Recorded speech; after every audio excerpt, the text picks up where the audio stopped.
Welcome in to Extreme Talk, presented by Cornett Performance. Going no music today. Got some tech issues from using the soundboards and stuff from the games this past weekend, and kind of a little bit of a makeshift setup as we get ready to head to Florida. But Extreme Talk, presented by Cornett Performance. A little bit about it. It's Eli Cornett, former 8-man football player, former college football player, offers one-on-one and group training, speed and agility training. It's football and track focused. Each athlete or client will have their own personal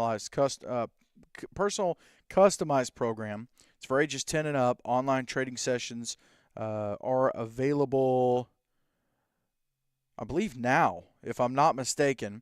And I'll give the contact info. You can book your free in-person or 30-minute online assessment. You can also book an appointment. It's 45 and 60-minute sessions, $30 each.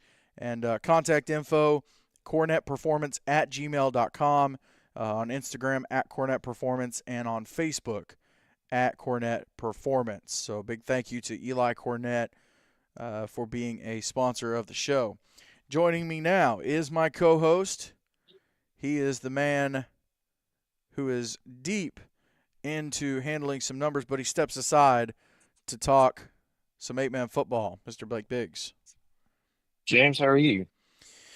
Well, I mean, now that I've gotten a little bit of rest and didn't have as busy of a, as wild of a day today, I'm great. Yeah. I'm hmm fantastic. Yeah. Yeah, what a weekend, dude. Yeah. Um, Well, it's I would say this is the best time of the year right now. oh, It's the shrubbery is beautiful. The weather, it's a little cold today, but it's going to be beautiful the rest of the week. I know down here, especially college football is on, football everywhere, basketball starting up. I got nah, the gross, gross. um It's not well, basketball I got time yet. the Calm down. ah yeah. I guess the only bad thing about this time of year is it gets dark a little bit quicker, but I you don't, know. I don't, I don't know if have you talked to your family in Jackson today? I have not, but I know my sister in Knoxville, I think they got a little bit of snow. I was about to say So, we actually got some flurries. I came out, I got home, ate dinner, kind of chilled out, and went hmm out went out to the football van to head over, and had a little bit of accumulation on the windows, and I'm hmm, like, yeah, it's November 10th, like it's early. holy crap. Yeah, Hmm. yeah, it was. Yeah. As you can tell, special time for the show this week. And this is not the only show that'll have a special time. I'll talk about that here in a little bit. But like I said, what a wild weekend. Blake, we were Yeah. at CFA Championship Friday night. hmm Russell winning their, I think, ninth championship. Yeah, in 8 years. I think No, it's no, no, eighth. that math doesn't I math. think it's, It's like ninth and 10 years. yeah, or eighth and Hmm 9 year. If I was smart, I would have done the research and remembered. But let me explain how this weekend went, Blake. Okay. Yeah. And again, a huge shout out to Eli and Spencer Thompson, because they pretty much they had a similar schedule, pretty similar. hmm So we went and did the CFA game Friday night. I got home around 3 a.m. I think Eli and Spencer did as well. I got to bed about 4. I was back up at 8 a.m. Because my kids don't believe in sleeping in. And I want to let Right. my wife sleep in and kind of relax, whatever. So I took them and went got breakfast. And then I got back home and I got a text from my homeboy and he was like, "Hey, are y'all still coming to this birthday party?" I was like, "Oh, I forgot." So we Gosh. packed up everybody real quick, and it was just across town. It was like 10 minutes. So we hopped over there, went to the birthday party, drove separate because I had to dip about 1 to get everything, get over to CCS, do setup. I wanted to go ahead and get everything set up so that from like 5 to 6:30, I could kind of be commish with the championship game and everything going on. And I know Eli worked an MTSU game Saturday morning slash hmm afternoon. I know Spencer had stuff going on, and then we all went to see Spencer met me at CCS. We set up. did the game, and I got home and in bed by about 1, and then I was back up at 6 for some special work I had to do yesterday for my Clark Kent job. Um, and then I didn't leave there till about 4:30, and got home, relaxed a little bit, and then back to work today. So the schedule's been wild. It's busy season, man. It's Holidays are coming up. Yeah. busy season. Yeah, I mean it doesn't Hmm. slow down. We'll leave for Florida Wednesday, do the 8-man tournament, and then me and my family stay down there next week for the 11-man, and I help out with that. I do like PA announcing. It's super chill. It's really fun. I love doing PA announcing. But I do Yeah. PA announcing, and then we'll come back. You got Thanksgiving the next week. The week after that, we'll have our conference meeting. The weekend after that is All American, and then you come back and you got Christmas, and Yeah. then you get New Hmm. Year. So yeah, no, The most wonderful time of the year. it's a hectic Hmm. like two and a Yeah. half Believe me. months. Like you and you Hmm. know too with your on your level. Yeah. Yeah, it's wild, but I wouldn't trade it for anything. I'm so, and we'll get into recapping these scores real quick. Here in a minute, we'll have Mike St. Dennis on the show at 7:30. Talk about the NHFA tournament and some of the matchups. Um, but I gotta say I'm first off I'm super thankful for, and you're part of it, Blake. The crew that was there Friday night did an amazing job with the CFA game. The crew that we had for the seat game Saturday night. It's really cool. Everybody knows I'm a big proponent of getting ex players involved and players involved. Blake, you're involved. Eli's involved. I mean, I've always had ex players. I'm an ex player. JD Young, who's helped me. Isaiah Austin. Um, Even way back to Trent Legate. Always had ex players involved, and I love doing that. And so Yeah. Saturday night we actually had four. I think three of them were seniors, and there was a junior. But four young men helped on the broadcast. Graham Russell ran the field cam. Dylan Spears ran our second camera, which we had like a corner end zone shot, like an elevated shot. Um, Levi Ashburn ran our scoreboard. Which how sick was that scoreboard, Blake?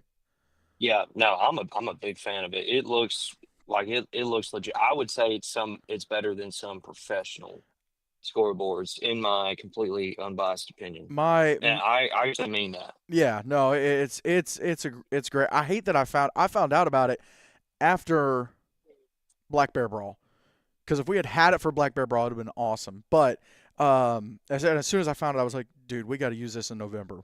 But Levi Ashburn ran the scoreboard, um, and then Owen Lane was our Yeah. video director. He's just he's a junior. James, Yeah, do you remember the Super Bowl score bug from this past year? I don't. It was Eagles.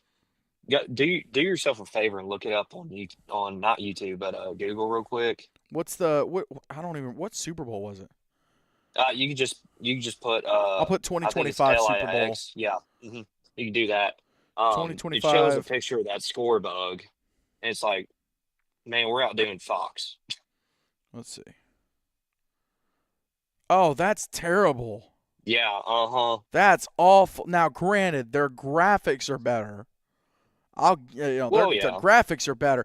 I still can't get over the whole you score a touchdown and um you get the little animation, you get a field goal and a little the animation side of it is really cool. Yeah. The Hmm. fact that that's already built in. So I loved it. But yeah, no, big shout out to the young men and the whole crew Saturday, the crew on Friday night. The craziest thing about both those games, Blake, is that I was the oldest person on both crews at 31.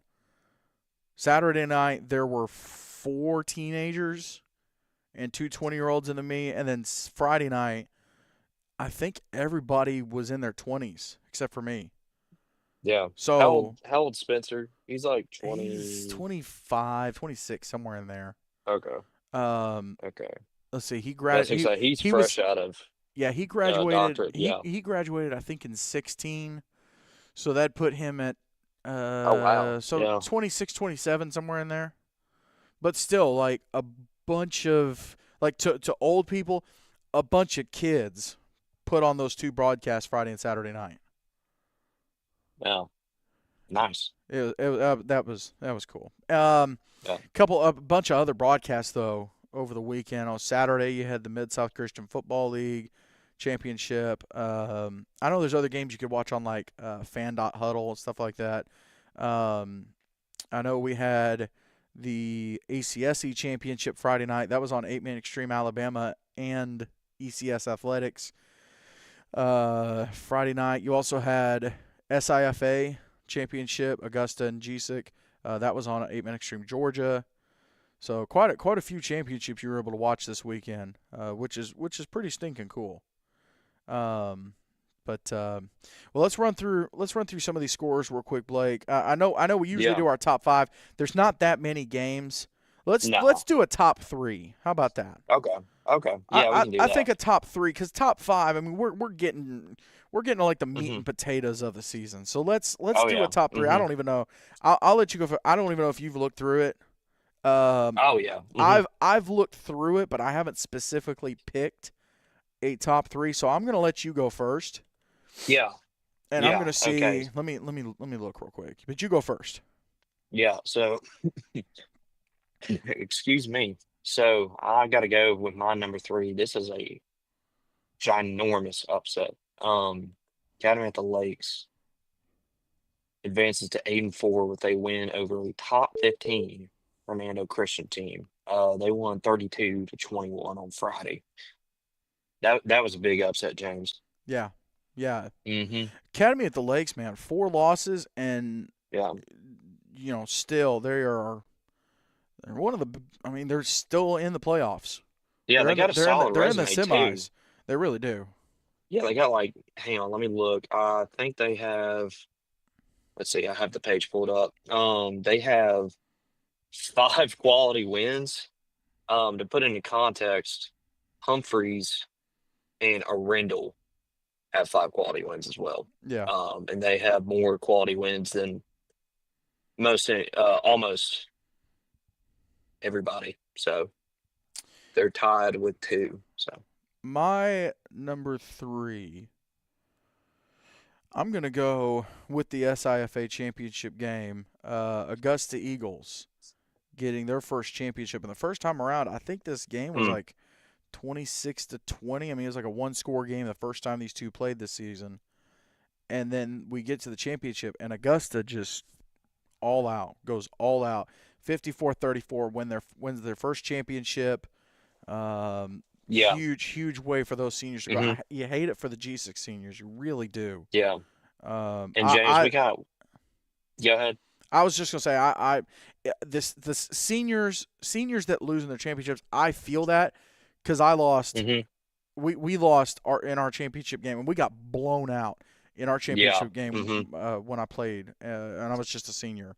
That's the only year I played, but still, like like watching the game slip away and knowing that like we were gonna go to NACA, but still like if we hadn't been going to NACA, watching that game slip away, and for these kids that aren't gonna go play in a tournament like Florida, watching that Yeah. game slip away, that's crushing.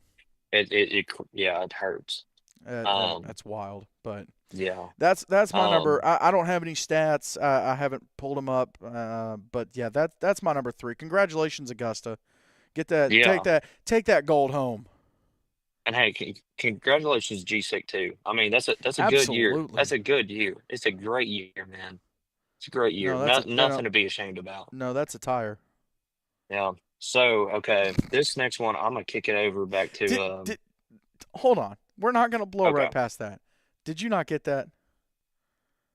Hang on. Repeat that. You said that's a good year. That's a good year. I said no, that's a tire. Oh my gosh. Ha ha ha. Very punny. Oh gosh. All right. What's your Gosh. number two? Okay, so I'm gonna go with the another upset over here. An unranked beating the unranked, or an unranked beating the ranked. This one not nearly. it was a surprise, but I didn't, not it didn't shake the earth quite like the last one did. Kick it over back to my, I guess my home away from home state, 48-20, Newton County Academy That was massive, dude. destroys Claiborne, 2048, and Newton County Academy. Don't look now; they're 10-1, and they face a River Oaks team that just barely squeaked by in overtime to a 6-6 team. It it's Uh, it's it's yeah, it's funny you mentioned that. I thought about having that be hmm one of my games of the week, but yeah. I'm gonna It's hold off. it's not my next one. I'm gonna hold my tongue on that. So, I I'm gonna my are you good? Is that are you good? I got an honorable mention, and Well, I then was saying for the game too.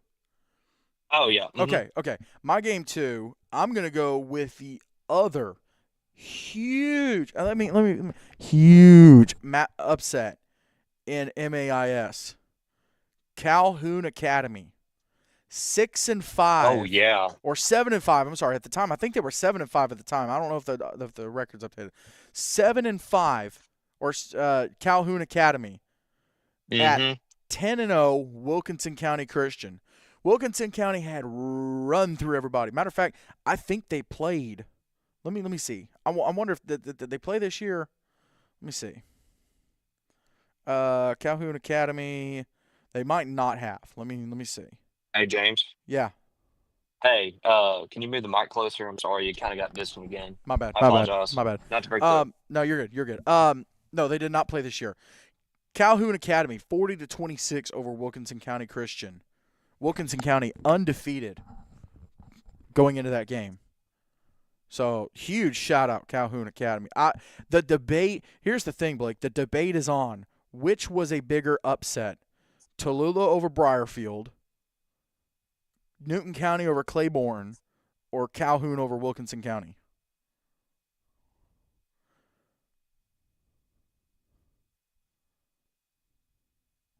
You there? Hey, yeah, There we sorry, go. you just got quiet all of a sudden. I Oh, couldn't you're hear good. you. I Sorry. think the I Yeah. think the cord moved on the phone. Um, Okay. did Yeah. you hear what I So, said? no, what'd you say? Okay, which one's the bigger upset?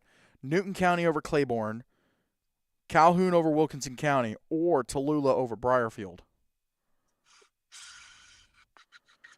I gotta go Tallulah over Briarfield because, like, Really? Briarfield, yeah, because think about this. Briarfield Ah, was the reigning state champ. yeah. They've got a great history, and I know they were, kind of like, okay, maybe a little bit overrated, Yeah, but but they weren't the best team in D2.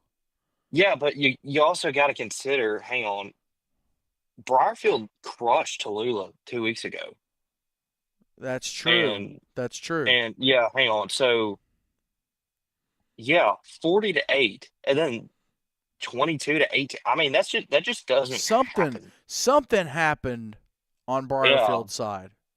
I don't know if it Something was like had to the have injury happened. bug. Yeah. I don't know, but I mean, I they don't had a know. first round bye. I mean, Yeah.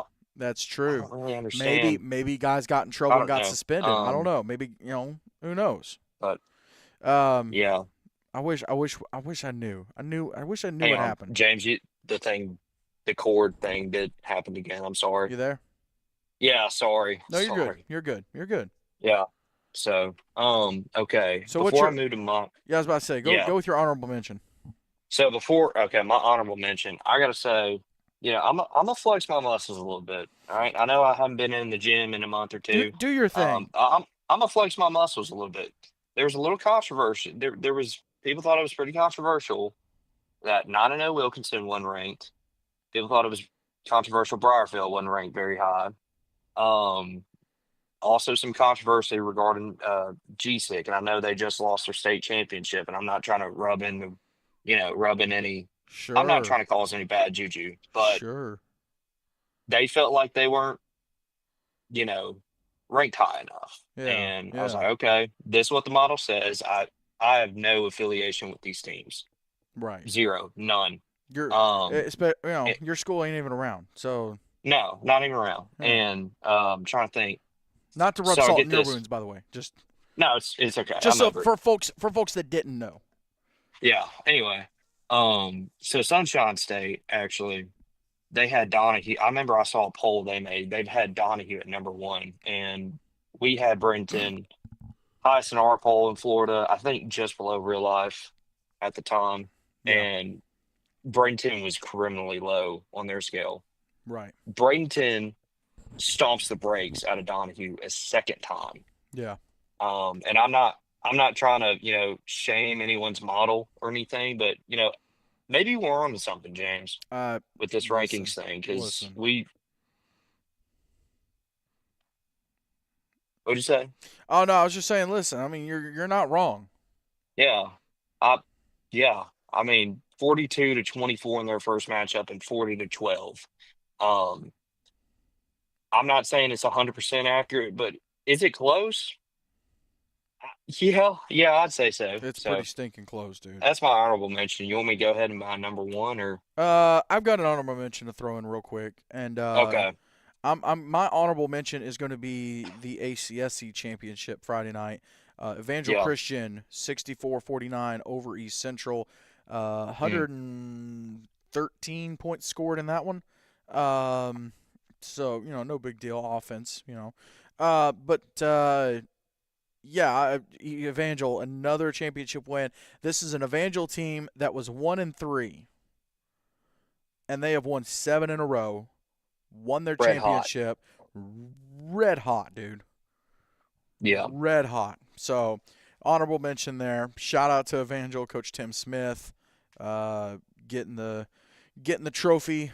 It's always cool. It's always cool whenever they win it because they usually do whoever the home team is for the championship hosts or whoever the number one seed is. I think it is. So whoever the number one seed Yeah. is hosts the championship, and they've hosted it several times, and Yeah. usually get to keep that trophy there on campus. So Yeah. I remember I remember watching the Evangel broadcast. I mean, like we said, they're red hot. Um that upset, I mean, they had a pretty tough road and the road ran through, a top five team in Southern Christian at the time. yep, And at the end of the game, I mean, they crushed them. I mean, they came out and destroyed their will, Southern Christian's will, to put it nicely. yeah, And the broadcaster said, you know, the ACSC championship still runs through Alabaster, Alabama. And I mean, that was pretty cold. I mean, so that was that's a hard line, dude. that's a hard line, yeah. So There's rappers that don't have lines that hard. yeah, exactly. Yeah, that's a bar for sure. That's a bar. Um, And sorry, go ahead. You're number one. you're good. I gotta go. This one's an oddity. Brunswick get their they get their revenge Yep. versus Southampton. Top 15 matchup. 15-11. Ugh, not really, not really a fan of that score. I'm Such a more of a shootout weird guy, score, but dude. I'm not sure what happened, honestly. Like I don't know the scoring breakdown because I know like kickers aren't very common, Yeah. especially at like this level for some school. I know Brunswick, I think they have one. I can let me see if I can find the box score in this game so we get okay, so eight. Okay, so Southampton got a touchdown, 2 point, and then field goal. And then okay, Brunswick got a 2 point and then touchdown PAT. That makes sense. Okay. Interesting. Okay. Okay. That's not Interesting. nearly as bad, but yeah, big rematch right there, James. That was massive. And whenever I saw that score, first off, I I can honestly say I don't think I've ever seen that score before. Yeah. 15 to Do we have 11. like a scoregami on Max Preps? That's I don't think Max Preps has one, but Oh, that would be such a cool addition to add in. I know I if kind of anybody wants to, if anybody listening wants to help us with that, if you get bored, it, you could if you create have the an eight time, if you could create an 8-man scoregami. Yeah. Um all right, real quick cuz we got to get Mike on here in a minute. I got to do it, Blake. My number 1. And Coach Bo Barton knows that I love him to death. Got to know him in Florida last year. I've talked to him, communicated with him. We we're cool. River Oaks, come on, man. What's going on? You had to take a 6-5 Silva Bay, which granted, Silva Bay is no slouch, but you had to No, take a no. 6-5 Silva Bay to over. Man, get out of here with that. We should have been number one stuff. Get out of here. You know who Thank Arendell you. Parrott? Thank you. You know who Arendell Parrott's struggling against? The other top three teams in there in North Carolina. Yeah. They ain't struggling with a 6-5 team. Get out of here, River Oaks. Get out of here, man. I I can't love wait to see y'all. the Facebook comments I love tomorrow. y'all, and I love Coach. Yeah, we'll put out the rankings in the morning. We wanted to get the do the show post today, and we're working on some stuff, but we'll put the rankings out tomorrow. But River Oaks, get out of here, man. Come on. We should be number one, and you take a 6-5 team to overtime. Man, Get out of here. get Get out out of of here, here. man. Y'all are still a good team. Don't get me wrong. You're still unbeaten. I don't know if that who knows. Blake, you hinted Anyway, at it. Blake, you hinted at it. That might change. what'd you say? I said, Blake, that might change this week. It, it, it probably will. The 10-0, You just put that it lightly. the 10 and I'm looking 0, at the rankings right now. I can confidently say it will. the 10-0. Yeah, that's going to change. That top Yeah. 5, Mhm. that's probably going to change too. Yeah. See ya. So, All right. I don't want to hear about it in hey, the Facebook comments. shout out Silva Bay, dude. Yeah. These kids rolled in here with nothing to lose and just gave them everything they could handle. So shout out to Hey, Silva Bay, dude. they'll be a team to watch next year, man. Yeah, no doubt. I think they weren't they one of the ones that beat Russell?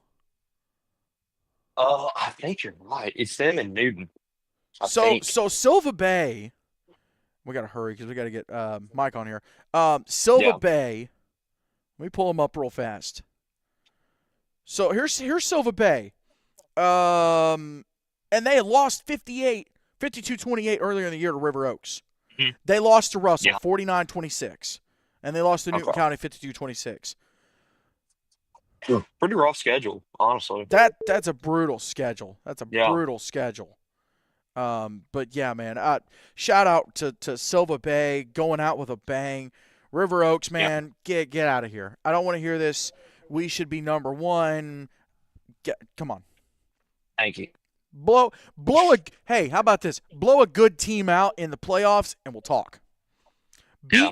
Beat Well, you got your Newton. chance next week. Beat. So That's what I'm saying. Beat Newton County in the playoffs, and we'll talk. redemption.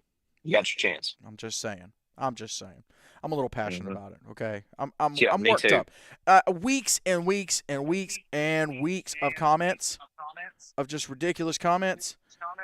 No, Yeah. no. Let me go ahead and get Mike St. Dennis. Excuse me, on the phone here. If I can find his number, there it is. There he is.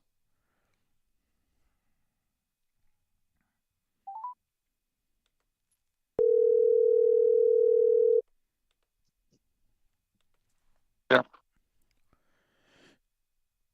Joining me now is the tournament director for the NHFA Invitational Tournament. Did I get that right, Mike?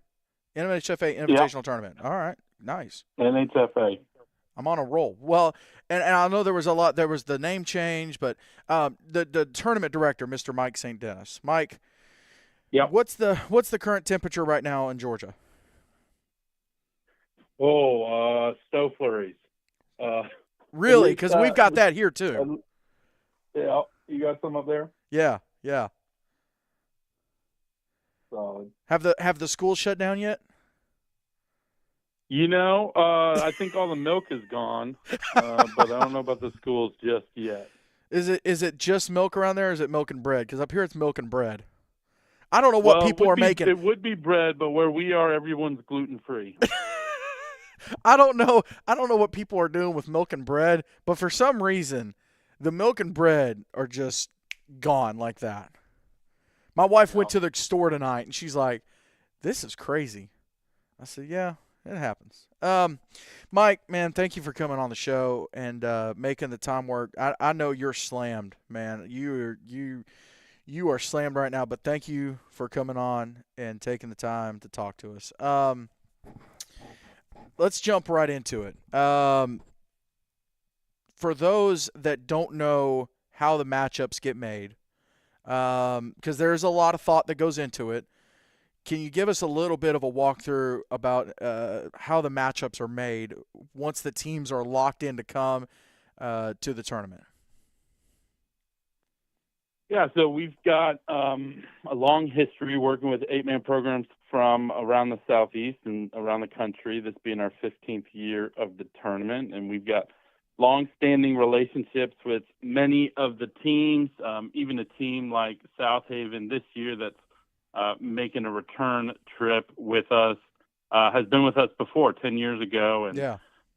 we're glad to have them back. So the first thing is that the role of somebody like us and our tournament director and the committee is to establish relationships with all of these teams. And I know it's a lot of the work that 8-Man Extreme, you and your broadcast partners that you guys are doing. And so first thing is getting in and talking to the coaches, understanding the state of the program right now, and understanding their vision, where they're looking to build. We've got a mixture of long-established, historically successful teams, and we also have some newer teams that are joining with us and are getting the ball rolling and seeing some of what's out there.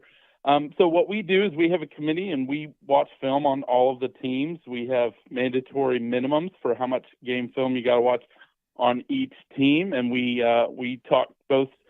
We look at head-to-head matchups. We look at point differentials from the film. We see quality of the competition.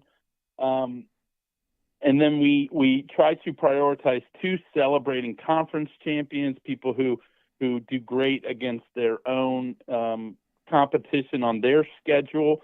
And then another thing is that we try to get multiple teams from the same conferences, and that can create challenges. But we try to spread them out so that we can avoid rematches as best as possible. Sometimes when you have teams like this year, that we happen to have a handful of teams who played each other several times this year. So that makes it a little bit hard sometimes, but then we just talk to the coaches and understand not just where the programs were this year, but where they are here heading into the end of the year. Yeah. How many guys are they able to bring to Florida and things like that. Because ultimately what we want to do is create a one-of-a-kind postseason experience for teams and their communities to celebrate the year with some amazing football and crown some postseason champions. And we're excited this year to have the opportunity to bring 12 teams to Florida to do just that. Yeah, it's huge. I if I'm not mistaken, for the 8-man tournament, I think this is the biggest one yet. It is. It is, last year was our previous high, expanding to 8 teams last year, and we were fortunate enough to establish relationships with some great partners last year who were attending for the first time, including Southern Christian and East Central. And then word just continued to spread, and we were able to expand again to 12 teams this year with a hope long-term to try to reach 20, 24 teams maybe here in the next couple of years. Man, you're gonna have me running like a chicken with my head cut off. Trying to make you're sure. Gonna need a few more cameras. Just a couple. Well, and it's cool too. Several of the teams coming down this year have been broadcasting their games this year, so it's cool to be able to partner with them and kind of look at it and go, okay, this crew is going to be at this school is going to have their crew at this game, so that one's being. My biggest thing is making sure every game can be watched somehow.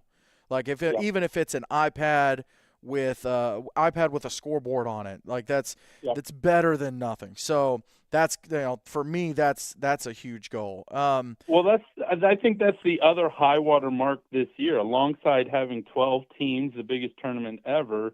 The work that you've done with the 8-man Extreme state and regional broadcast partners. More 8-man football has been streamed online this year than I think ever before. Ever. And that's something to celebrate. Well, it was cool too this weekend. I talked about it on the show last week.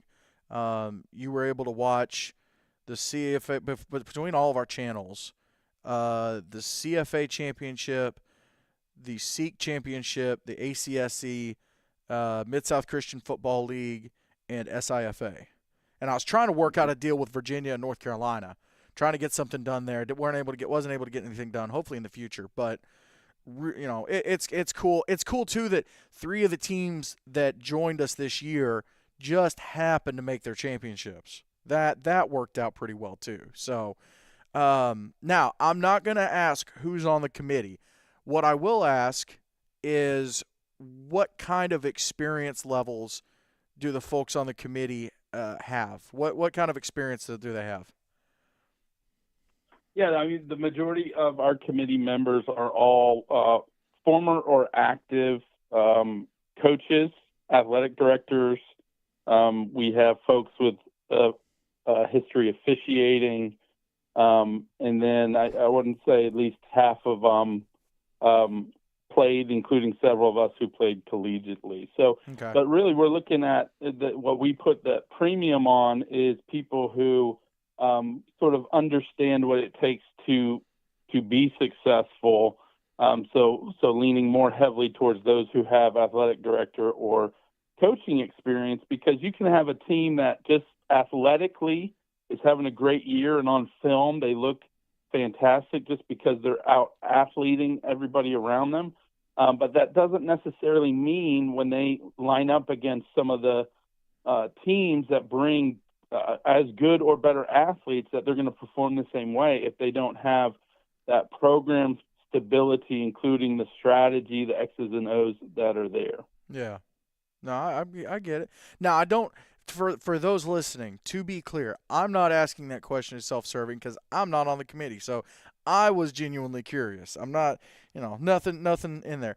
No, I get it. Blake Biggs, my co-host. I think Blake's got a question for you. Hey, how are you? Hey, doing well, Blake.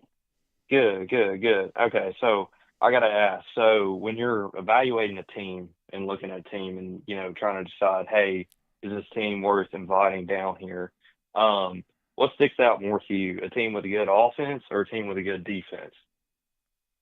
Oh, that's a great question.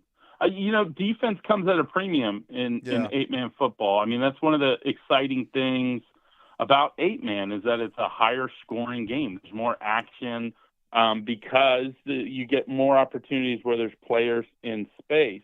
So when you see a team that does have a strong defense, then that really sticks out to you because that's not easy to do.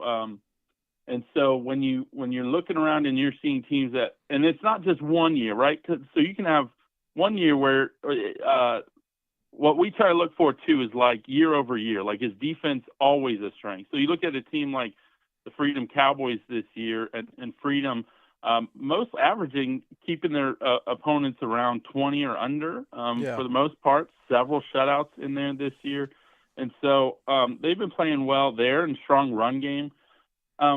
So offense, I feel like by and large, in 8-man football, most teams can get points on the board, but the teams who win championships and who are most successful in Florida can usually do it on both sides of the ball and are a little bit stronger on defense as well. Just to follow up, I mean, just going back to recent history, last year's tournament, the D1 bracket, I think all those games were under 40 points and within one score, and that's on an 11-man field. So, I mean, that's, point proven. You got a good defense, it's going to be a good game. So, yeah, no. And by the way, massive shout out putting those matchups together last year for you and the committee. I mean, all those games worked out well. Sometimes the second, the championship and bowl game, you really don't have a lot of control because it's kind of a, okay, we don't know what's going to happen. But all 4 of those D1 games really worked out and were great. I mean, the championship was decided in overtime. How often? That's never happened, I don't think. No, I take it back. Several years ago it did, right? Yeah. So, but it doesn't happen very often. Man, I got to ask, so the matchups, I'll ask you, do you have, give me your top 3 matchups when y'all were putting them together, and obviously every game is special, everybody being able to come down and matching them up, but I don't want to get you to talk about all 12 of them because we'll be here all night. But give me 3 matchups, maybe one from D1, one from D2, one from D3 that you look at and you go, maybe some highlights of the matchup. Yeah, well, I think in D1, I think all all all four games this weekend are going to be phenomenal. For The sure, yeah. semifinals as well as the championship and bowl game, and so looking forward to that. The Kings Crusaders going up against Freedom, I think that'll be a good test. They're both physical teams.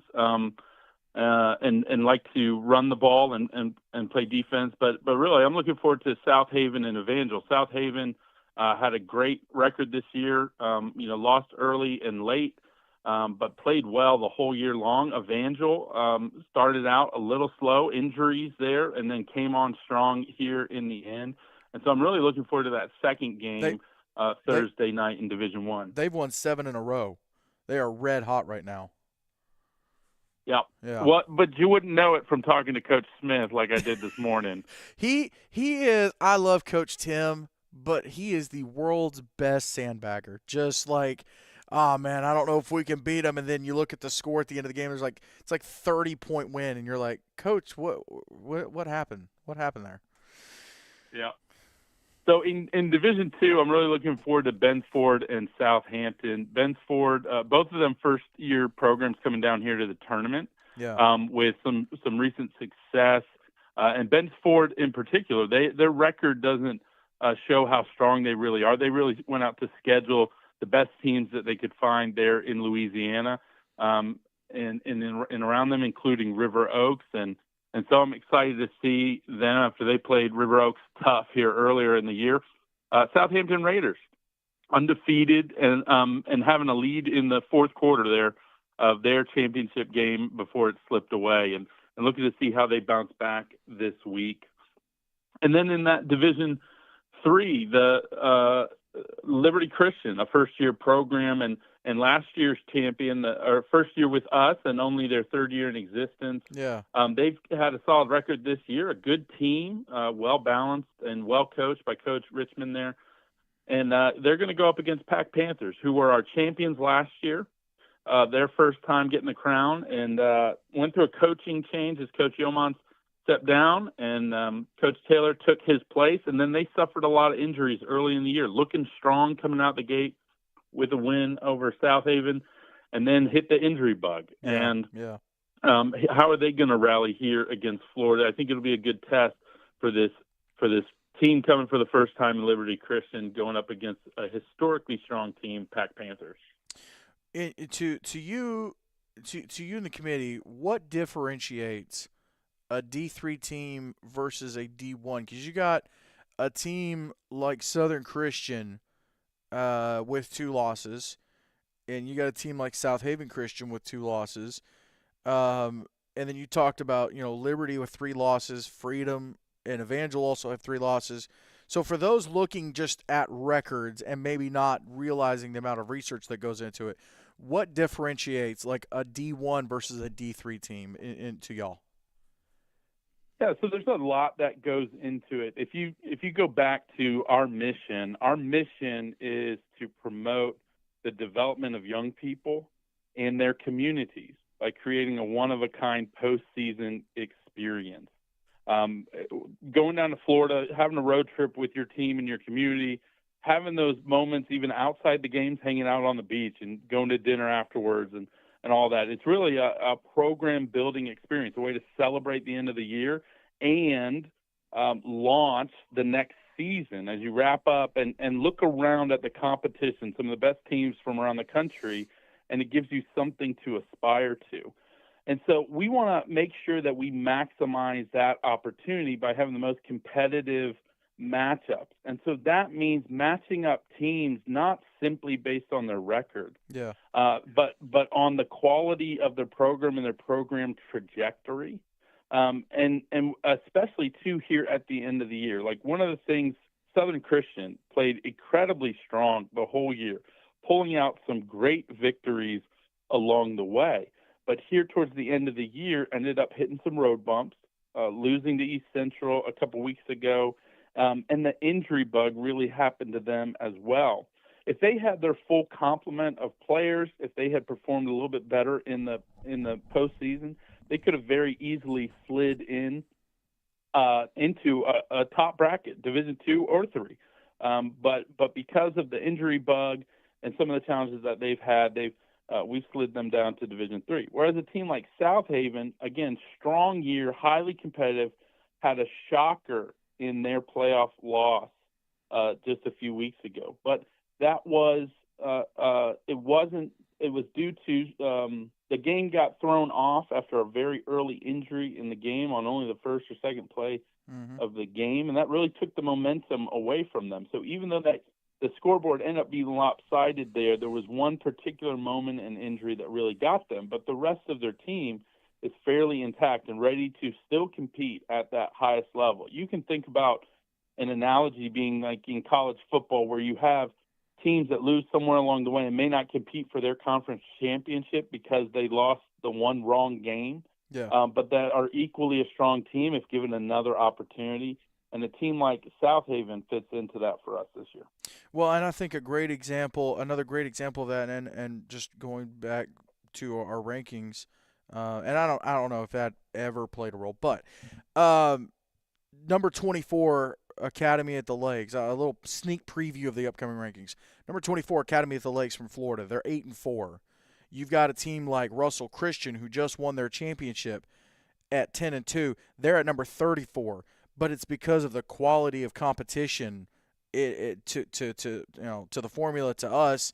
So sometimes kind of to prove your point, sometimes the record does not truly tell the story of how good a team is from week to week. So just a perfect example there. Exactly right. I think Blake has a question for you. Yeah. So, okay, I gotta kind of ask because I think this is the second I think it's the third time in a row y'all have had a MAIS team. I know it started with Hillcrest. Last year was River Oaks, and then this year, like you said, cats out of the bag is Ben's Ford. I know me and James are kind of talking about it. There's kind of been a controversy, with the playoff system there in Mississippi and Louisiana and MAIS. Which if you haven't, to the audience and if you have not heard about the Marshall Academy situation, Oh my go look gosh, it that up. one's wild. It's crazy. But for teams like it doesn't have to be an MAIS, but across other conferences and across other states, if they're going through some corruption or something within their playoffs, what's kind of your pitch to get those teams down to Florida to compete in your tournament? Yeah, I think there's really two things that I think are really the value of an experience like ours, because it's not easy. There's a lot of work that goes in for these programs, the coaches, players, the families getting the time off to travel and do this. You think about like ordinary playoffs in the state, you've got a game on a Friday night, and it might be in the other part of the state, and you got to leave at 10, 11 o'clock in the morning. People are taking time off to get there. But we're talking about bringing people down for 4 or 5 days at a time. There's even more work that goes into that experience. So why is it valuable? And why have we seen that year after year teams have considered even opting out of their playoffs if there was a potential conflict? Yeah. It's because of there's three things I can point to. One, it's being able to measure yourself outside of your neighborhood. Yep. Right? A lot of times in the playoffs, you might be going up against people that you have seen before, and you're sort of testing them again and again. But now you're getting to see how you stack up to teams that are some of the best teams in their conferences and in their states. A couple weeks ago, we looked it up, and we had 10 of the teams that were coming were in the top 4 in their state at the time.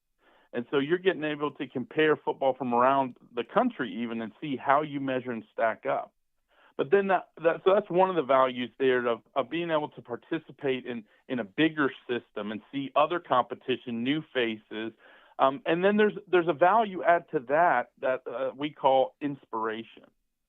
When I was playing 8-man football back in 2005. We went to a tournament in Dayton, Tennessee, Gosh, you old and man. we were just a first year program, and we were just a first year program. We didn't have uniforms that fit. All the equipment was in my dad's garage. We didn't have a field to practice on, and we rotated around where our home field was, and we were just glad to have the opportunity to play ball, and especially because 8-man afforded us that opportunity, not knowing what our roster size was going to be like. And then we found the opportunity to go to Dayton and participate with other 8-man teams from around the Southeast. And that was an exciting opportunity for us. But the real value and takeaway was in that very first night we were there at the tournament. We got to witness a Division I semifinal matchup. And one of the teams looked like the New England Patriots. They came out in Denver Broncos uniforms. They had 45 guys on their sideline. Everybody seemed to have a cowboy collar and a visor, and they just ripped it up and down the field. And we said, we didn't know you could play football like that. Yeah. And so that inspiration really motivated us when we got back from that trip to start telling everybody, hey, we've got this unique opportunity here that we think we've got a vision for the kind of program we want to become to compete with. And we see that we're not done building. We're not satisfied with just playing the game. We want to play it at the level we see as possible from some of these other teams. And so that's the second value that I think the tournament has, to inspire the people to set standards higher than maybe what they're used to. So, you think a lot of times people will sort of lower their expectations to say, as long as I'm better than the next guy over, without dreaming about the possibilities for how good they can become. And opening the door to be able to see people from across the country play at the highest level, I think inspires programs to continue to build. The second thing that happened, and our third point, is when we got back from that tournament, spending a week together with our teammates, growing in deeper relationships, our families spending more time together and getting to know each other and really rallying support for us, it became a unique thing to go sell and recruit other players to say, you have other opportunities, you could be playing other sports, but we're traveling at the end of the year to go have this unique experience all together and play some great football along the way too. And that's something that our teams have said year after year, is that there's a discernible difference in the quality of their community, the commitment to one another, when they get to have this shared experience of playing some great football, but spending some time in beautiful Panama City Beach together to end the year. If I could add a fourth point, I think it may or may not be the fact that it's not 30 degrees there. I think that helps. That's a small part of it. Just a little. It's not the main reason, but it's a pretty cool reason. Not gonna lie. It certainly doesn't hurt. Right? By the way, who was that team in Dayton that you're referring to? I'm kind of curious. The Christ Prep Patriots, who Okay. are now the number one team in the NHFA 11-man tournament, out of undefeated at 11-0, getting ready to play as the number one seed in our 11-man tournament in 2 weeks out of Kansas City, Missouri. I was about to say that's coming up next week after this one. Yep. Man, I'm glad you brought up getting to go to the tournament growing up. By the way, 2005, Blake, wasn't that your kindergarten year? I was 2. You were 2? Okay, there you go. I was just curious. No, I'm glad you brought up that getting to go to that tournament, Mike. And I'm glad you brought up your dad, because this is something I wanted to ask about. How special is it? Obviously, everybody knows that we lost Hank since the last tournament, after the last tournament, and how special is it to get to pick up the reins for something that your dad created and ran, and that people respected it, they wanted to do it, and to get to run it and kind of run with it, and to have people still want to come, still want to be engaged with it. That's got to be special for you. Yeah, I really am blessed by the family I was born into and the gifts and privileges that they had. My parents, between the two of them, started 20 different businesses. Wow. Each one meant to help people. And we totaled up after my dad passed this last year, and my mom a few years back, that in their lifetime they had reached maybe 10,000 or so people through their various ventures. And my dad, growing up as an Army brat, traveling from base to base, moving every couple years, he learned early on that when he went to a new place, the first thing he wanted to do was grab his ball, go out to the field, and start playing in hopes that other people would come and gather around. And that same spirit is what carried my dad to start these businesses. In 2004, there was one homeschool team or one homeschool 8-man team in the state of Georgia.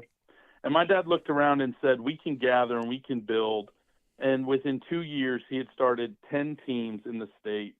And soon after that, started the NHFA 11-man tournament. And 15 years ago, started the 8-man tournament. Because his mission and vision was to create opportunities for people to be a part of something, to bring their God-given gifts and talents to make the world a better place for each other. And he was proud to partner with people like you and your crew. He loved you guys. These teams and these coaches, helping encourage and build them up. And that was always how he was, thinking about what else can we do to bring more people in, give more people an opportunity to see what they could become. He was very fond of saying, you just have to help people catch the vision, have the dream, and God will take care of the rest. And I've been fortunate enough over the last couple of years to work with him. This is now my third year at the helm, taking over from him, and it's been some big shoes to fill. But I'm thankful. I'm thankful to be in this role and to have the kind of partners that we have. The outpouring of love after we lost him from the 8-man community was a real blessing to me and my family. The posts on the NHFA 8-man page on Facebook warmed our heart in a difficult time, and we're excited to carry on and keep my dad with us. That this whole thing is just rooted in the message God gave him and the role he gave him to play of creating opportunities for other people. And we just want to keep doing that because we've seen the way God uses it to change people and to change the world. What are there any plans, any ways that like in terms of the name, is there any plans to put his name on anything, or what is there a game plan there, or what's up with it? We've got a few things in the works. And I don't think anything that we're going to be able to launch this year, but we've got some ideas for putting something together to honor his legacy and what gifts he used, and try to attach something to that. You know, we want to lift up and encourage everybody who's filling a role like he played. These coaches, administrators, you leading your organization, to just honor the people who are taking up that leadership mantle. And so I've got some ideas in the future where hopefully we can have some sort of award or something named after him, highlighting people who are doing the work to build other people up like he did. Yeah, I'm excited to see that. That'd be really cool. Blake, do you have a question? Do you have any more questions? Yeah. First Go for it. off, that's awesome. That's an awesome story. I didn't know that. Yeah, that's awesome. I think I'm it's all. great. Let me jump in, Blake. Mike, Yeah. you telling stories like that, and you know, being able to give information, you know, for folks that weren't able to make it to his memorial and his celebration of life, and you know, getting to tell stories about him and letting people that might not have gotten to know him or meet him. I had the pleasure of getting to know him and meeting him here in the last several years, but there's a lot of people that haven't, and so you getting to tell people this, it's awesome to be able to show people what kind of a person he was, because like, to me, I can speak, he was very special to me. That's really really cool. But Blake, I'm sorry. Go ahead. Yeah, no, you're good. That's again, like I don't really have the words to, describe all that. That's just awesome, man. Um, so one thing I do got to ask is if you could pick any two teams to match up for a national championship in 8 man, they could be from California, they can be from Iowa, they can be from Alabama, they can be from Timbuktu. I don't care. Who's your two and why? Hmm. Well, there's a lot of great options out there. But frankly, I feel like I would take. So you said they could be from anywhere, Any and I think I would take last year's River Oaks Mustangs going off against 2021 or 22 Evangel Lightning. Ooh, yeah. Um, just two teams kind of in their prime and doing things the right way. And the kind of athletes that they have, not just the coaching there and the program strength, but the athletes that those teams had. If I could see those two, if we were playing Madden and no rules applied, I think those would be two of the teams that I would pull together. Which championship game do you like more, Mike? 2019, 92 to 90, Isa Harding Christian, Evangel Christian, or something like last year's 36-34 Pack Panthers Freedom Cowboys? What type of game are you going for if you had your choice? You know, uh, I could answer this a few different ways. Go for it. Go Uh, for it. We you got. know, I got time. One, as the tournament director, after a long week and months building up, I do not prefer the 92-90 games that go 4 hours long. It still holds the record for our longest broadcast of actual Yeah. gameplay, other than the game. We had a game in Gatlinburg a couple years ago that had a lightning delay, and I think that broadcast, the actual live broadcast, ended up being like 5 hours. But actual gameplay, that still holds the record for longest one. By the way, just go ahead. Yeah, that'll do it, and the natives get restless in the Yeah. in the long drawn out one like that. But really, last year, I don't know how you beat a game like last year. Yeah, yeah, I Because it was agree. a slobber knocker, right? Like Yeah, momentum turn after momentum turn, hard fought battle. Yeoman's going down with the injury, and then the question: how's the team going to bounce back? yeah. Sean McNulty coming up big on the goal line there with like all that going on last year. Last year was a classic right up there with any games. As the 8-man extreme guy, I loved the game. As the Sikh commissioner, I didn't love the game. So, to be to be fair, mixed. It's like your mother-in-law driving off a cliff in a Cadillac. I got mixed feelings. Um, um, yeah. Hey, I hope Monica's not listening. I don't know. She might be. She knows I love my mother-in-law, Gina Cooper. Love you to death. I wanted to ask too, for folks, maybe it's their first year coming to the tournament, and maybe not the coaches, maybe the coaches know, but for parents and people coming with the teams, excuse me, a big question that a lot of people I feel are going to have is about the officiating. It's a big topic in the last several years. When you have as many, especially with as many games as you're going to have this year, where are the officials coming from? How does that process happen? Talk about that a little bit. Yeah, we've been fortunate to partner with the official association down there in Bay County, really since 2010, 2011.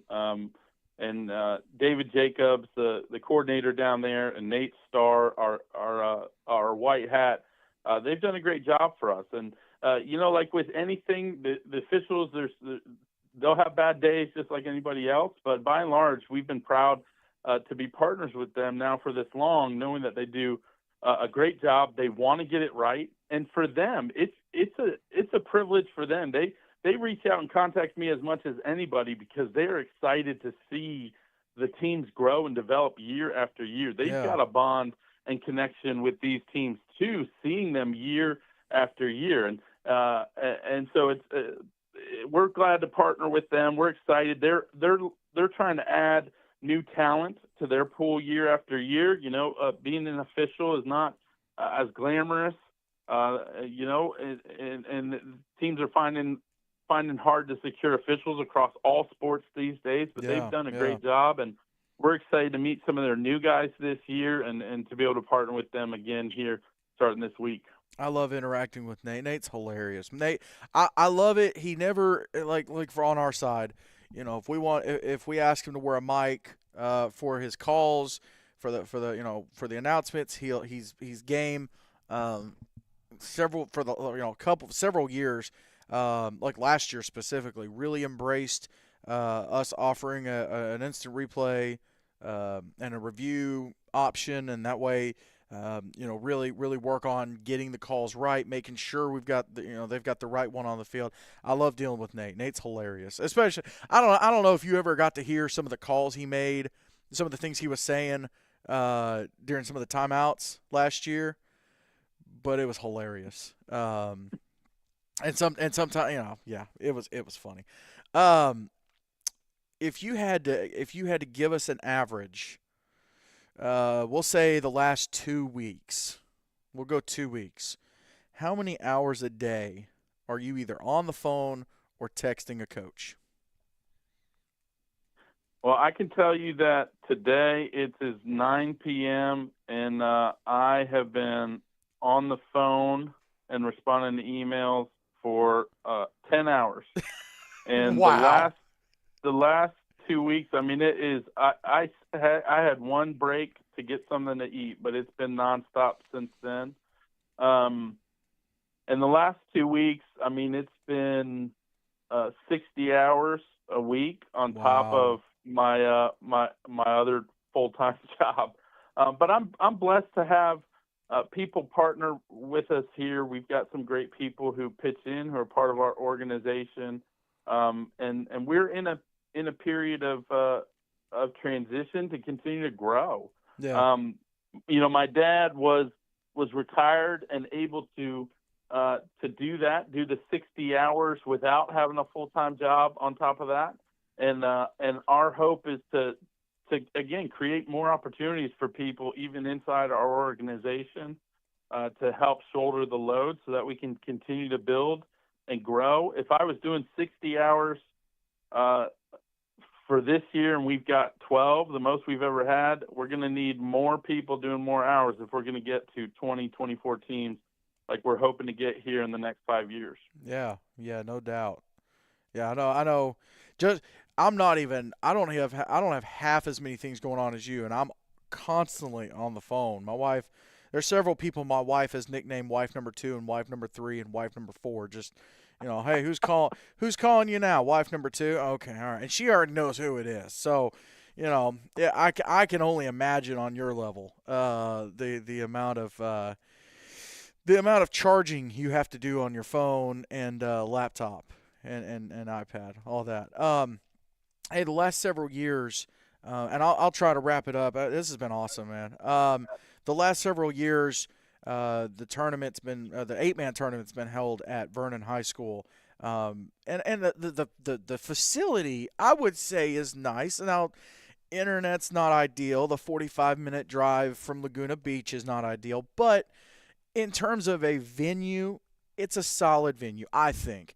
At least for my side, the broadcasting side. But this year, things are a little bit different. And for those that have not seen the posts and have not heard about it, talk a little bit about the host sites this year.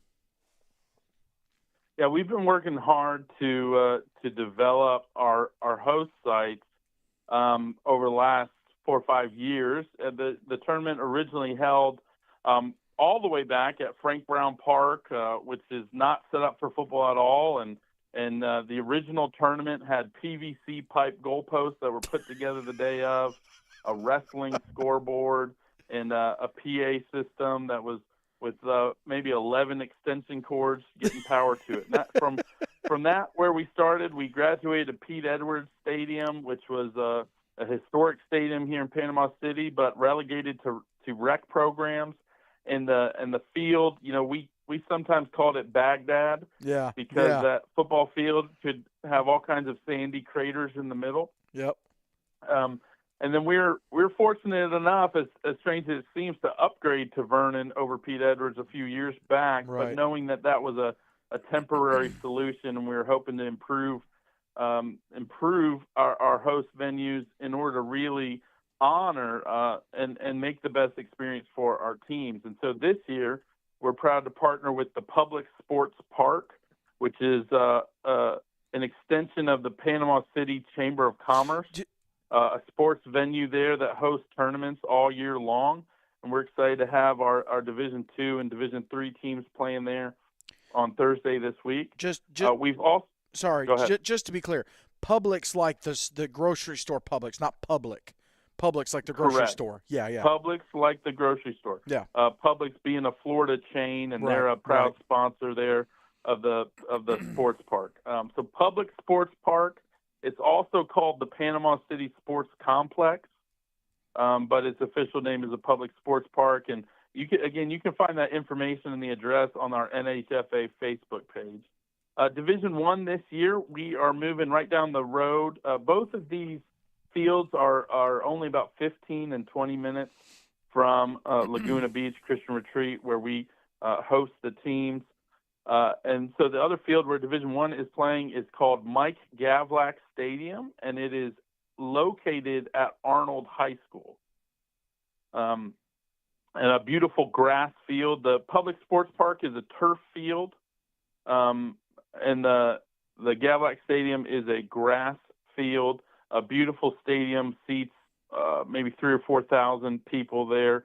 We're excited to host our Division I there Thursday night, and Division I and the Division II championship there on Saturday this week.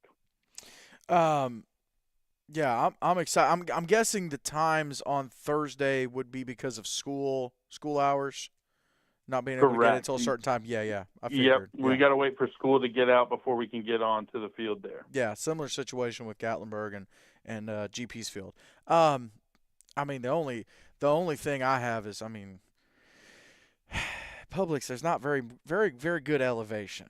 It's a little bit of a challenge, so gotta be creative with that. But I'm excited to get to do games at both places. There'd be some great matchups, and the travel. I'm not going to argue with the travel at all. It'll be nice. Blake, you got a question for Mike? Nope, I'm good. Mike, let me ask. The tournament's over, and obviously we're all going to be tired, and you guys still have the 11-man coming up. But let's say we get to the end of Thursday or Saturday, and the games are wrapped up, and we're going to go get a bite to eat. What's the go-to spot?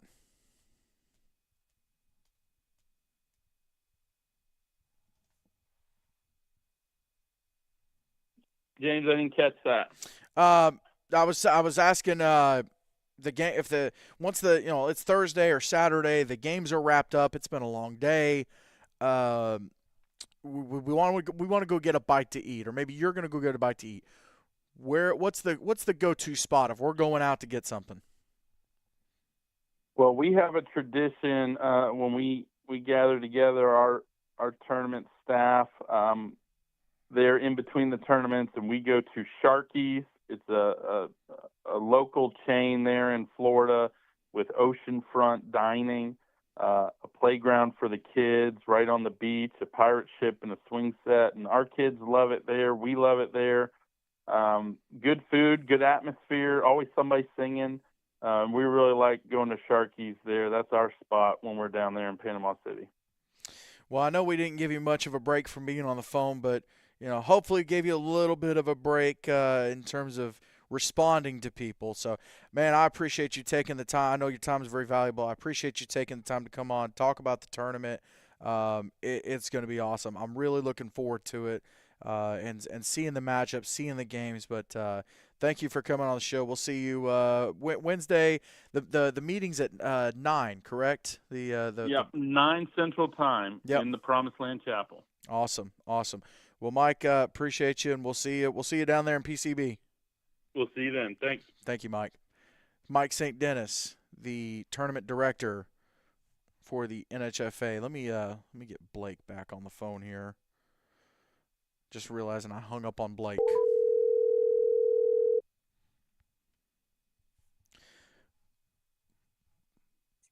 Blake, sorry about that, man. I Oh, you're hit, good. I hit hang up, and then I was like, I hung up on both of them.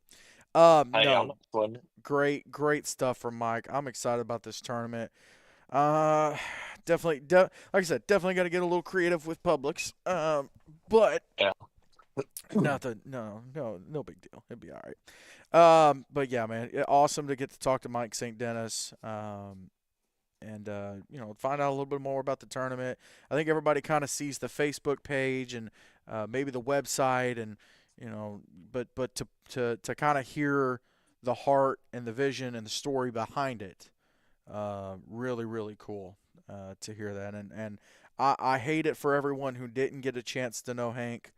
Um, I had the pleasure of getting to go to his memorial. I want to say it was in March.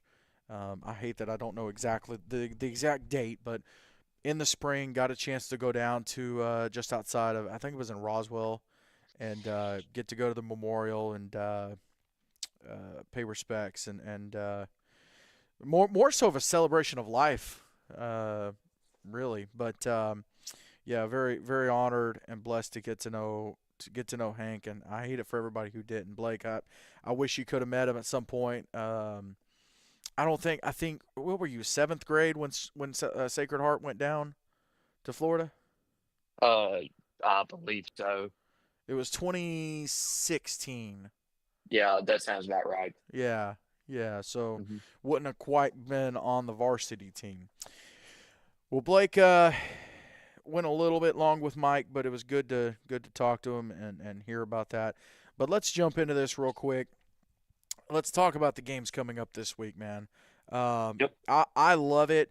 There's only one championship this week, but it's full of semifinal games, um, just across the boards. A lot of championships wrapped up. Of course, you got the tournament in Florida coming up. 6 games on Thursday, um, 6 games on Saturday, and we'll try to get some graphics out and some information out. Like I said, our goal is to make it to where every game can be watched.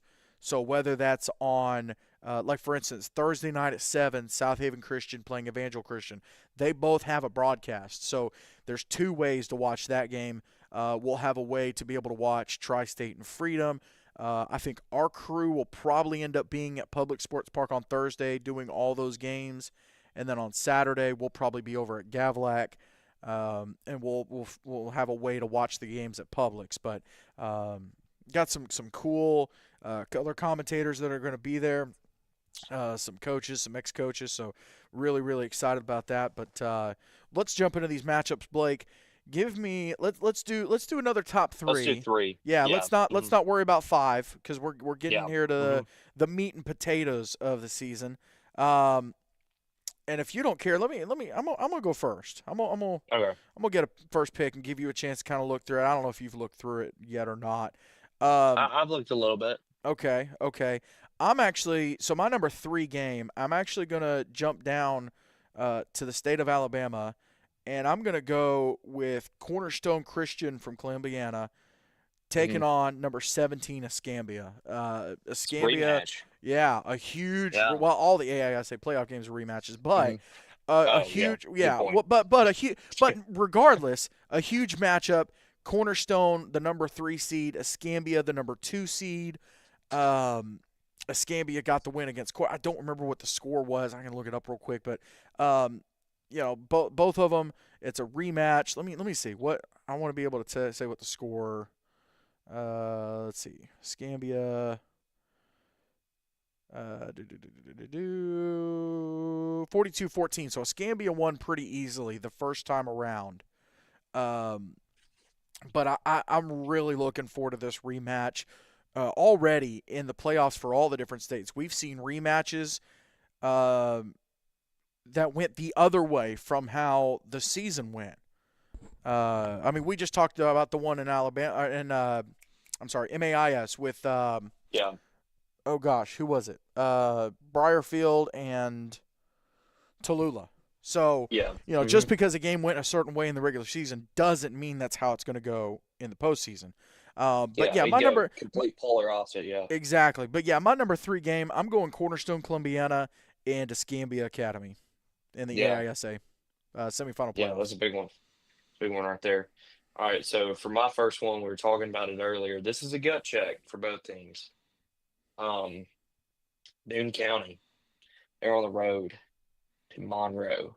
Take on number 6 River Oaks. Ranked matchup here, 20. It's a lot of ranked matchups this week, James. Yeah, no, I was putting Hmm. together the top 25 portion of the scoreboard, and I got that like you got number 12. Not to give anything away, but you got like number 12 playing number 14. I think from like let me make sure I got this right. I think from 19 to 25, teams are either done with their season, champions or runner-ups, or they're playing higher ranked teams. Yeah. Hmm. There's not that many unranked teams in top 25 matchups this upcoming weekend. So that's huge. But anyways, go ahead. Yeah. No, yeah, I was just saying it's going to be a gut check considering, result of the last game. Granted, any given week, especially in MAIS, but yeah, I mean 10-1, 10-0, Newton County Academy. I believe their only loss is to can't remember off the top of my head. It's Humphreys, Yes, who's, yes. another top 15 team. They're sitting at 12. Who Um, who beat Humphreys? Who was Humphreys' first loss?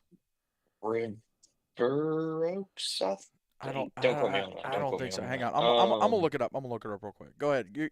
You keep going. I'm gonna look this up real fast. Yeah, Briarfield. But yeah, no, that's all I got, Yeah, you're James. right. You're right. Yeah, and then they lost to Humphreys. Newton County lost to Humphreys 32-28 was their only loss. Yeah, this is mass. I didn't even think about how big this is. That's a big one. That's a big Yeah.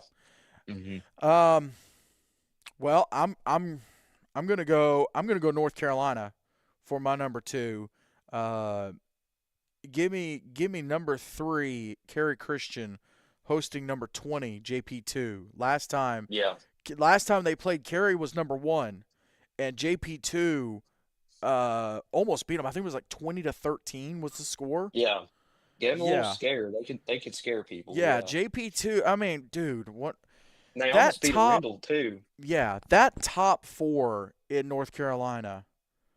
I mean, Insane. I feel like any of them could beat any of them. I mean, you already had, you had a Rendell upset Cary, the number 1 versus number 2. Just any of these games are why you got Faith at Yeah. 8 and Hmm. 3, but the 3 are the other 3 of the top 4, and they're all ranked. So Yeah. but yeah, I'm going my number Hmm. 2 game. I'm going JP2 and Cary. This will be one to keep. I love this too because with the tournament in Florida, the games are on Thursday and Saturday. So Friday, I'll be able to keep up with all these games, and Yeah. and then we'll have some of the games, AISA and Division 1 in MAIS. Those games are Thursday night. So little Thursday and Friday night playoff football, man, nothing like it. Nothing like it. So Yeah. One thing I got to add too to that, um, you know, number, I can just go ahead and say it. Number 2, Sherwood. I, if anybody's up late watching this, I know it's a Monday, people are busy. Um, I might as well say it. Sherwood's number 2 in our Sherwood's polls. number 2. If you're listening to Sherwood's the number show, 2. you're getting a little bit of a sneak peek at the rankings. You Yeah. deserve it. Anyway, You deserve yeah, it. you deserve it. Anyway, they host Georgia Christian. Georgia Christian is known to upset some teams now.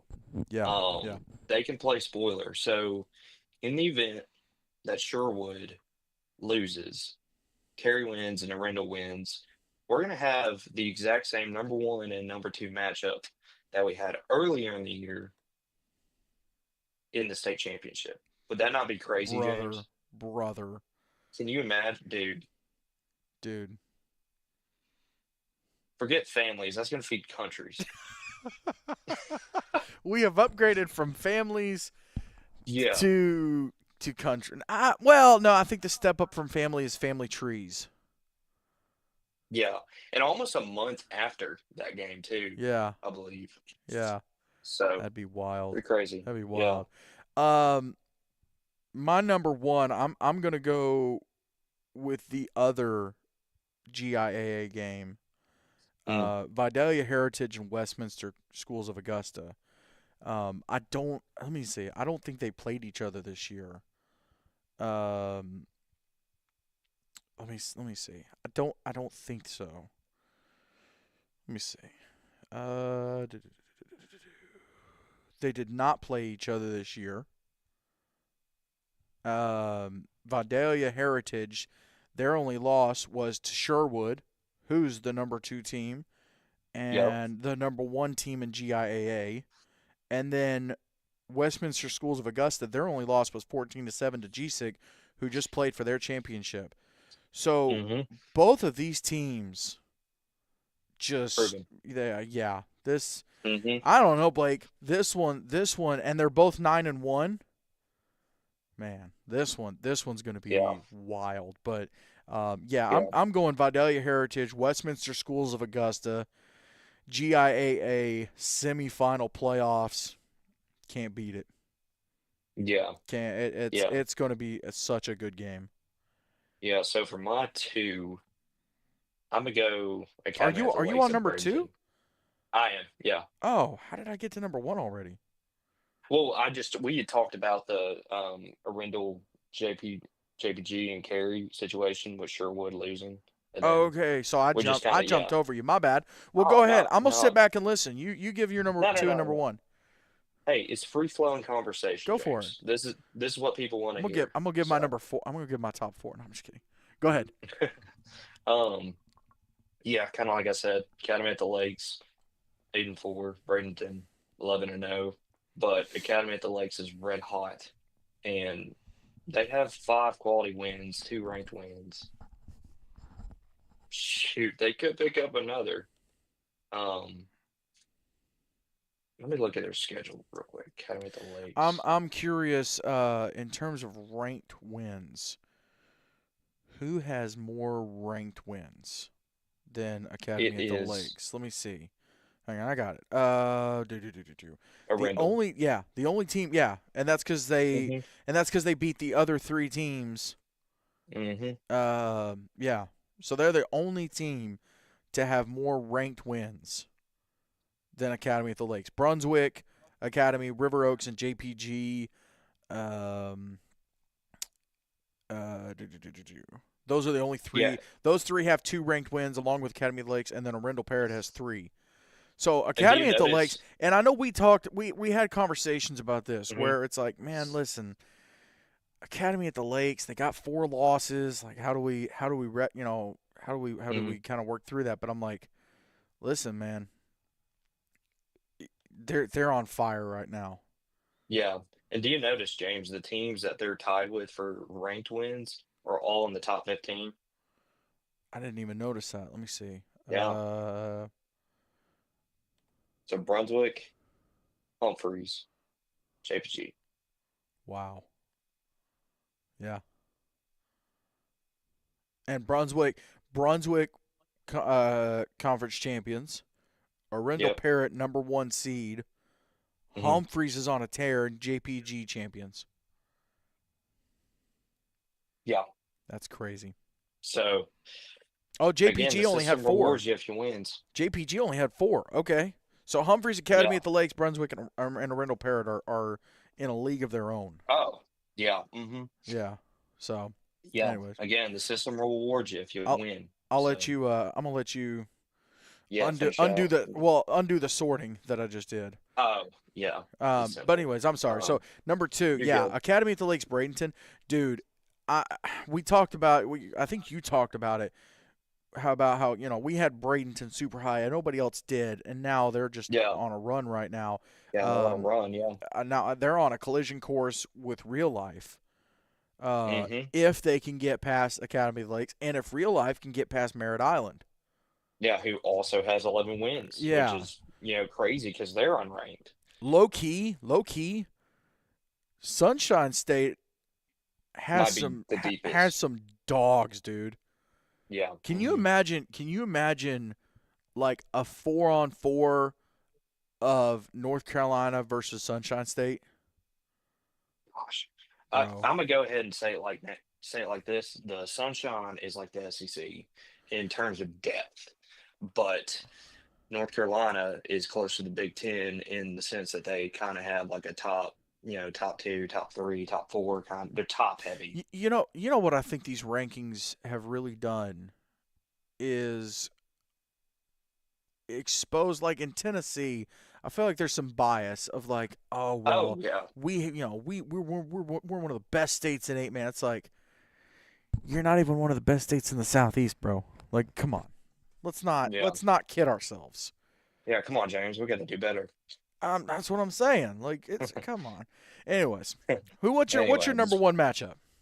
my number one has got to be. I'm taking it back home to the SIP. Humphreys versus Prairie View. Ooh, That's a big one. yeah. Yeah. Number 12, number 12 Humphreys versus number 14 Prairie View. hmm 10-1 versus 9-1. That's huge, dude.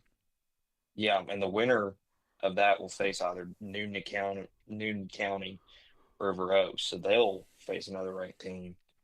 Yeah. Boy, what if Prairie View got another shot at River Oaks? It was close last time. It was like what? No, I don't think it was that close, was it? No, no. I I think can't they remember. beat them. They beat them pretty good. Okay. But see, like Newton Hey, County. yeah. But But then you got Tallulah and Briarfield. I mean, like, second chance.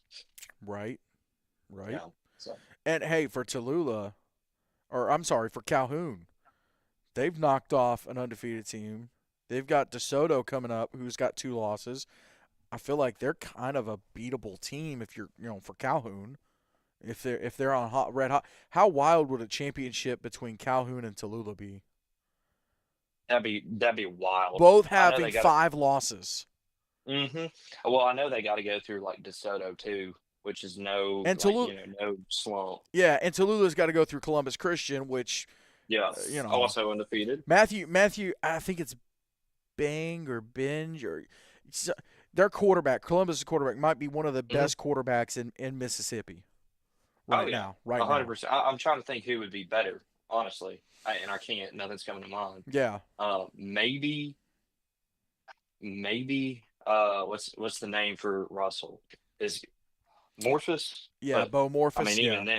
even then, like Now, his now, arm is. now, I will say Columbus Christian's quarter Matthew. He doesn't have Bo beat in terms of coolest name. Yeah. Bo Yeah. Morphus, bro. What a name, man. What a name. What What a a name. name. What's in a name?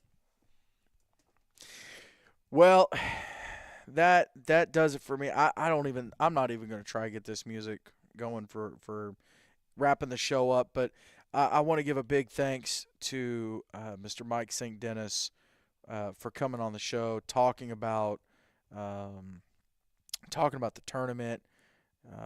I'm excited about it. I'm excited to see it. And again, a lot of football coming up this weekend. We'll have at some point we'll put out some information about where you can watch all the games, and that way you can keep up with the tournament. Of course, a lot of playoff games happening this weekend too, between Thursday and Friday night. So keep up with those, and we'll have our live scoreboard up in the morning. We'll put the rankings out in the morning. Yeah, we'll be off and running. But big thank you to Fairlife Core Power Protein. I do this at the end, pretty much at the end of the show every single time.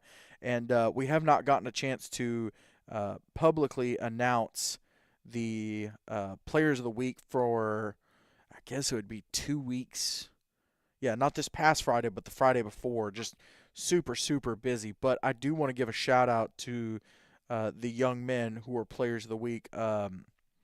Nick Nelson from the East Central Patriots, and for the second time this season, it might be the first time ever somebody has done it twice in one season. Parker Kaiser from Holly Hill Academy, who is still in their playoffs, by the way. We didn't even hit Skisa real fast, Blake. I want to hit these Skisa matchups Mhm. really, really fast because there's some big ones. You've got, if it'll load. Okay, you've got Jefferson Davis Academy, 8-3 at number 18 WW King Academy, who's 10-0, and then you've got 8-2 Lawrence Academy at number 9 Holly Hill Academy, who's 11-0.